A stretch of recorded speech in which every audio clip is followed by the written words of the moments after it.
It all started in the summer of 2015. As I got up and prepared for work, I went to check on my 7-year-old daughter Grace in her room. I saw that she was laying in bed with her eyes closed, breathing softly. I found that odd, as she usually is up pretty early, prancing around at 5 a.m.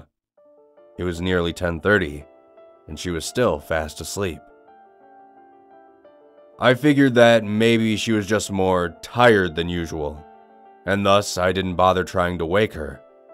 I just kissed her forehead, then went downstairs to where my wife Lisa was making breakfast. I told her how Grace was still in bed, which Lisa agreed was quite unusual for her. "Promise you'll make some breakfast for her when she wakes up?"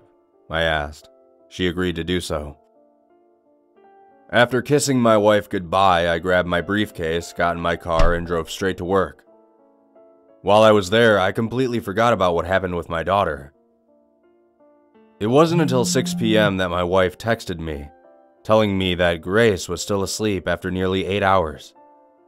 I texted her back, jokingly typing, "Have you thought about renaming her Sleeping Beauty?"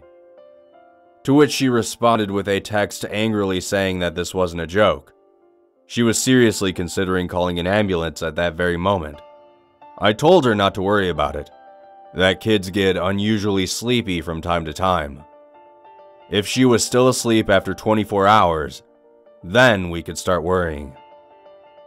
Sure enough, the next day, Grace was still in her bed, still breathing softly like she was the previous morning. We did everything we could to wake her up. Everything from shaking her to blowing an air horn in her face. But nothing worked. We desperately called the hospital. In no time at all, an ambulance arrived to take her away. The doctors called and told us that there didn't appear to be anything wrong with Grace. She showed all the regular signs of being asleep. However, since she showed no signs of waking up anytime soon, they told us that they would just hold on to her for a while, and we could come visit her whenever we wanted. Days passed, then weeks, then months. Grace continued her permanent slumber. The doctors fed her using one of those feeding tubes they use for coma patients. Lisa and I grew more and more concerned. Neither of us could eat or sleep. We just wanted to see our little girl up and active again, like she was supposed to be. We spoke to her every time we visited her, silently hoping she could respond. In February, we celebrated her 8th birthday in the hospital, and wished she could be awake to eat the delicious cake and ice cream she loved so much. One day, approximately a year after Grace's permanent slumber began, I was taking a picture of her to share on my Facebook.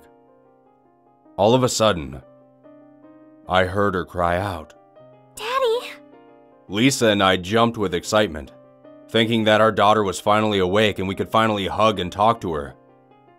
We were just about to debate how to break it to her that she lost an entire year of her life, when we saw that she was once again lying down with her eyes closed, breathing softly.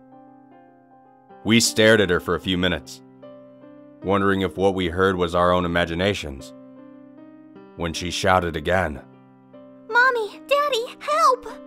We called the doctor into the room. After hearing her cry out one more time, he told us that she was simply talking in her sleep, which many people do when they're dreaming. So Lisa and I tried our best to shrug it off. We continued to visit her after this incident, and every time we did, our daughter would continue to shout and cry in her sleep. To this day, I still remember everything she said in exact detail. "Help, he's got me! Let me go! Help, I'm stuck! Help me!"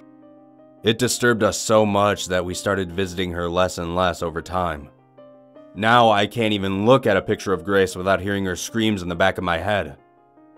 I can't help but wonder what could have possibly trapped my daughter in her own dreams, and if it'll find any other victims once it's done with my daughter. I may not have to look too far though.